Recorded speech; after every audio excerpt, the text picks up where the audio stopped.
Hello বন্ধুরা, কেমন আছো? আশা করি খুব ভালো আছো। আমিও খুব ভালো আছি। তো আজকে অনেকদিন পর একটা ছোট্ট একটা আমার মেয়ের ভিডিও তোমাদের সাথে শেয়ার করলাম। তো দেখো, আমার মেয়ে রেডি হয়ে গেছে দিদুন বাড়ি যাওয়ার জন্য।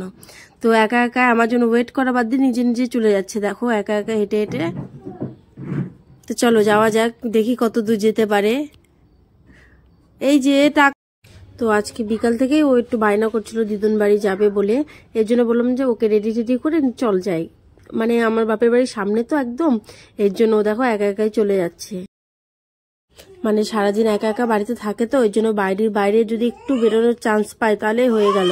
ওকে সামনে একটা ছোট্ট একটা বাচ্চাকে দেখতে পেলাম। তো তারপরে দেখো আমাদের বাড়ির সামনে চলে এসেছে।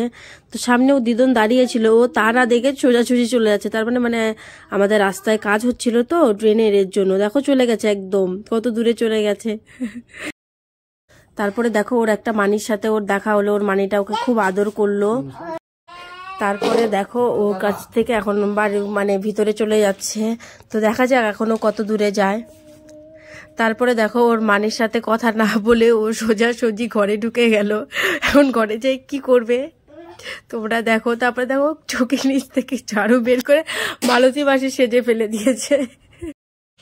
দেখো মালতী মাসির সেজে এখন কি করছে, এদিকে ওদিকে তাকাচ্ছে যে কেউ আছে কিনা। তো তাকে মানে তারপরে দেখো চকলেট খাচ্ছে দিদুন বাড়িতে এসে। তো সামনে একটা স্ল্যাব লেখা ছিল, ওখানে দাঁড়িয়ে দাঁড়িয়ে আমাদেরকে একটু ডান্স দেখাচ্ছিল। তো টাটা, আজকের জন্য এইটুকুই থাক, বাই।